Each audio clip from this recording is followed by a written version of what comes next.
Oke, assalamualaikum warahmatullahi wabarakatuh. Di sini kelompok kami akan menjelaskan tentang data forgery. PPT ini disusun oleh satu Arif Pratiwi dengan NIM 121925545. Yang kedua ada Rina Fitriani dengan NIM 1219214. Yang ketiga ada Surati Widiawati dengan NIM 121922022. Yang keempat ada Sakban dengan NIM 121818865. Yang kelima adalah Warda Tunisa dengan NIM 121900787.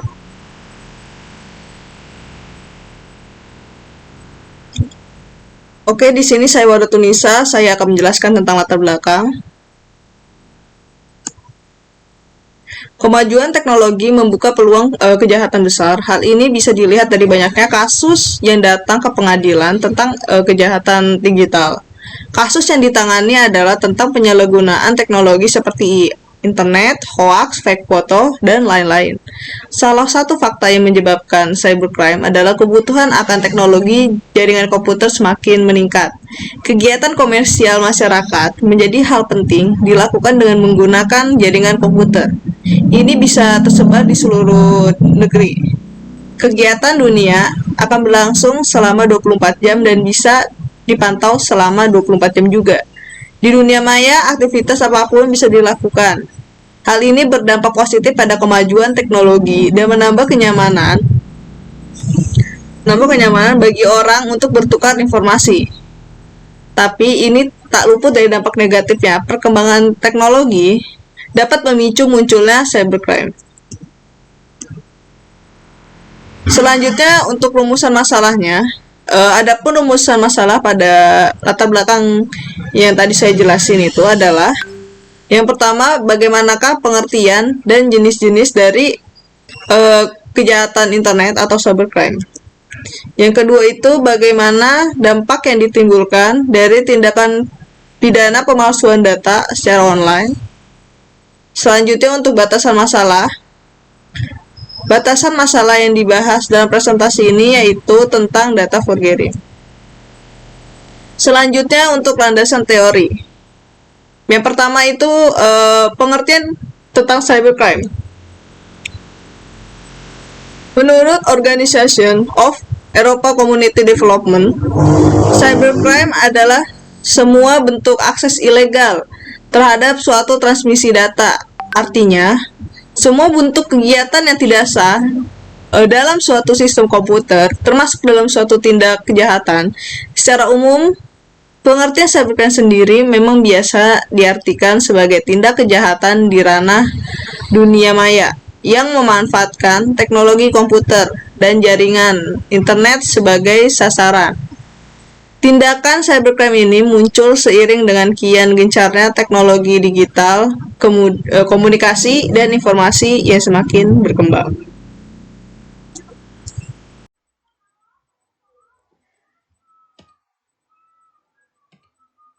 Perkenalkan, nama saya Surati Widiawati dari kelas 12 6A12 dengan NIM 12 19 20 22. Di sini saya akan menjelaskan tentang jenis-jenis cybercrime. Nah, untuk yang pertama yaitu ada pencurian data.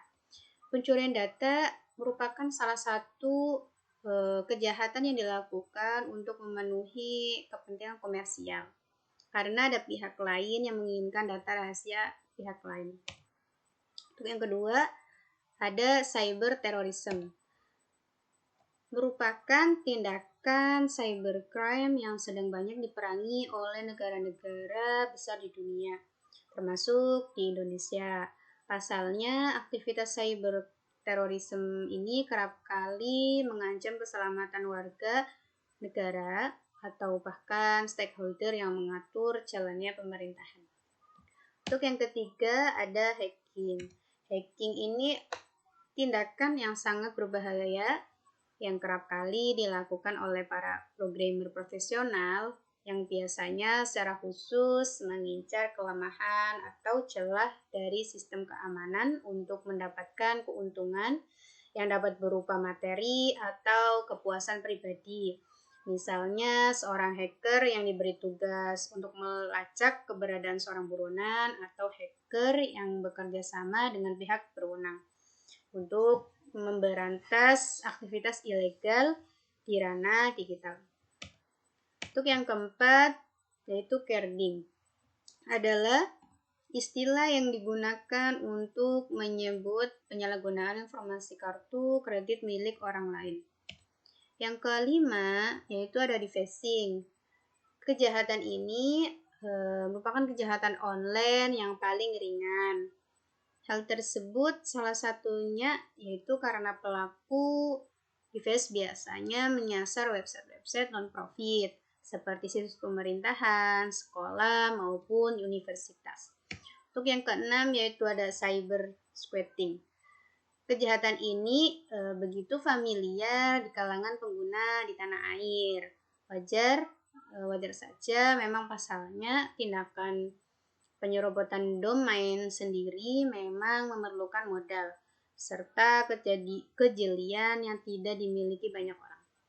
Hasil cybercrime ini biasanya berupa uang, tebusan yang nilainya tidak wajar. Dan yang terakhir yaitu cyber squatting. Kejahatan ini sama-sama mengincar domain milik perusahaan terkenal untuk dijadikan sasaran. Bedanya, aktivitas ini memanfaatkan kemiripan domain serta kelalaian pengguna yang jarang memeriksa ulang URL website perusahaan. Yang selanjutnya ada pengertian cyber law. Cyber law sendiri merupakan aspek hukum yang istilahnya berasal dari cyberspace law, yaitu ruang lingkupnya dapat meliputi setiap aspek yang berhubungan dengan orang perorangan atau subjek hukum yang menggunakan dan memanfaatkan teknologi internet atau elektronik yang dimulai pada saat mulai online dan memasuki dunia cyber atau maya.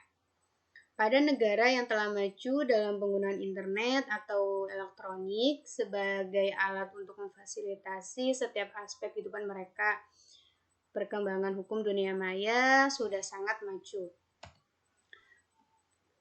Tujuan dari cyber law adalah berkaitan dengan upaya penanganan tindak pidana maupun pencegahan tindak pidana. Cyber law menjadi dasar hukum dalam proses penegakan hukum terhadap kejahatan-kejahatan dengan sarana teknologi digital, termasuk kejahatan pencucian uang dan kejahatan terorisme. Intinya, cyber law diperlukan untuk menanggulangi kejahatan cyber.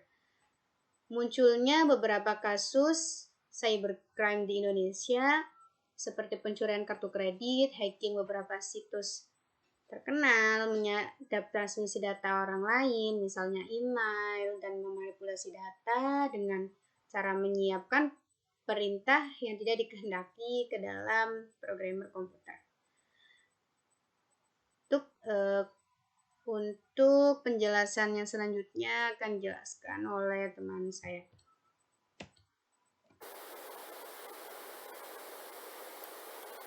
Selanjutnya, saya Rina Fitriani akan membahas yang pertama itu ada pengertian data forgery. Data forgery merupakan kejahatan dengan memasukkan data pada dokumen-dokumen penting yang tersimpan sebagai scriptless dokumen melalui internet. Kejahatan ini biasanya ditunjukkan pada dokumen-dokumen e-commerce dengan membuat seolah-olah terjadi salah ketik, yang pada akhirnya akan menguntungkan pelaku, karena korban akan memasukkan data pribadi dan nomor kartu kredit yang dapat saja disalahgunakan. Kejahatan yang dilakukan dengan tujuan memalsukan data pada dokumen penting yang ada di internet, kejahatan ini biasanya dilakukan terhadap institusi atau lembaga yang memiliki dokumen penting di situs websitenya. Data forgery biasanya diawali dengan pencurian data-data penting, baik itu dicari maupun tidak oleh pemilik data tersebut. Kejahatan ini biasanya ditunjukkan pada dokumen-dokumen e-commerce dengan seolah-olah terjadi salah ketik, yang pada akhirnya akan menguntungkan pelaku karena korban akan memasukkan data pribadi dan nomor kartu kredit yang dapat saja disalahgunakan. Selanjutnya itu ada pembahasan. Yang pertama ada motif.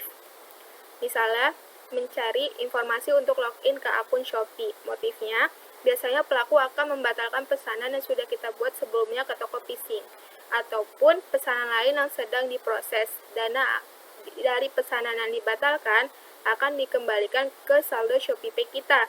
Nantinya, pelaku akan menggunakan dana tersebut untuk pembelian virtual goods, yaitu koin virtual, voucher, dan lain-lain.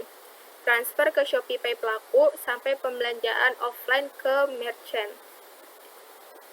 Terus selanjutnya ada pembahasannya, yaitu penyebabnya.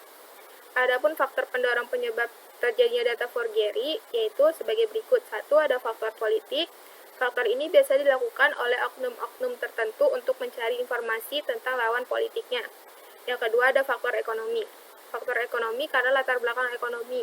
Orang biasa melakukan apa saja apabila dengan kecanggihan dunia cyber. Kejahatan semakin mudah dilakukan dengan dasar kemampuan dalam penggunaan komputer saja. Yang ketiga, ada faktor sosial budaya. Assalamualaikum warahmatullahi wabarakatuh.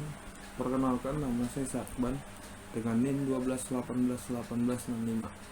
Kali ini saya ingin melanjutkan presentasi di bab pembahasan berbagai aspek-aspek faktor sosial budaya, yaitu sebagai berikut. A. Kemampuan teknologi informasi. Karena teknologi sekarang semakin canggih dan mendorong rasa ingin tahu para pecinta teknologi dan mendorong mereka melakukan eksperimen. B. Sumber daya manusia. Banyak sumber daya manusia ingin memiliki potensi dalam bidang IT yang tidak dioptimalkan sehingga mereka melakukan kejahatan cyber. Dan C. Komunitas. Untuk menunjukkan kelebihan mereka dan ingin dipandang oleh orang lain atau disebut hebat, dan pada akhirnya tanpa disadari mereka telah menyimpang dari peraturan ITE. Yang selanjutnya, penanggulangan. 1. Verify your account. Jika kita verifikasi dan diminta menyebutkan username, password, atau kata sandi dan kata yang lainnya, jangan sampai Anda memberikan reaksi timbal balik karena perlu diingat kata sandi itu bermanfaat pribadi atau tanda kurung rahasia yang tidak boleh dilakukan, yang tidak boleh diketahui atau diberikan kepada siapapun. Namun kalau Anda mendaftarkan akun di suatu situs dan harus memverifikasinya dengan mengetik suatu URL tertentu tanpa minta mengirimkan data macam-macam, lakukan saja karena secara maksimum umum sebagai berikut. 2. If you don't respect for 40 hours, your account will be closed. Apabila Anda tidak menanggapi dalam 48 jam, maka akun Anda yang Anda miliki akan hilang. Harap membaca baik-baik dan tidak perlu terburu-buru ketika kita harus waspada pada tulisan tersebut, karena hal itu hanya pemberitahuan yang dapat membuat pembaca menjadi semakin panik. Selanjutnya, untuk penanggulangan ketiga ada valued customer. Karena email phishing biasanya targetnya menggunakan orang random, maka email tersebut bisa menggunakan kata-kata ini. Tetapi suatu saat nama kita yang akan digunakan langsung. Maka dari itu harus selalu berhati-hati, dan biasanya saat kita aktif di forum komunitas tertentu, kebocoran nama akan terjadi. Yang keempat, klik the link below to gain access to your account. Cara lain yang biasa digunakan oleh hacker yaitu dengan menampilkan URL. Walaupun wajah webnya bisa jadi sangat menyerupai atau sama, tapi kalau dimintai registrasi ulang atau mengisi informasi sensitif itu patut diwaspadai. Semisal halaman login Yahoo email. Di sana Anda akan disuruh memasukkan username dan password email Anda. Yang lebih rumit lagi, sekarang sudah ada beberapa email yang berkeliaran di internet untuk menawarkan teknik menjebol password. Seperti yang kita tahu, password atau kata sandi merupakan bagian dari beberapa karakter yang berupa kombinasi dari huruf, angka, ataupun string untuk melindungi dokumen penting atau rahasia. Bisa bayangkan jika password email Anda jebol, yang terjadi adalah seluruh data-data Anda akan dapat diketahui, termasuk password akun internet banking Anda yang verifikasinya bisa masuk melalui email, maka uang Anda akan habis dicuri. Selanjutnya, penutup. Untuk kesimpulannya, berdasarkan data yang telah dibahas dalam makalah ini, dapat disimpulkan bahwa data forgery yang merupakan kejahatan yang timbul dari dampak negatif perkembangan internet. Data forgery merupakan sebuah kejahatan dunia maya yang sangat berbahaya dan sangat merugikan bagi banyak orang. Kejahatan data forgery ini lebih ditujukan untuk pemalsuan dan pencurian data maupun dokumen penting baik di instansi pemerintahan maupun perusahaan swasta. Kejahatan data forgery berpengaruh terhadap keamanan luar negara maupun dalam negeri.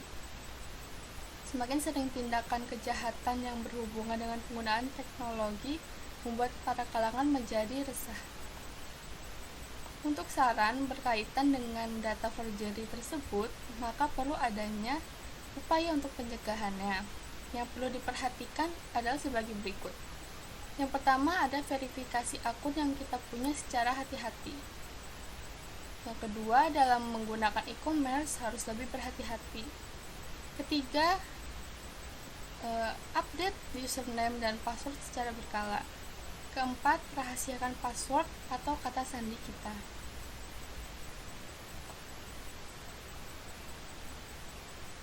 Sekian presentasi dari kelompok kami. Jika ada kata-kata yang kurang berkenan, kami mohon maaf. Kami akhiri. Wassalamualaikum warahmatullahi wabarakatuh.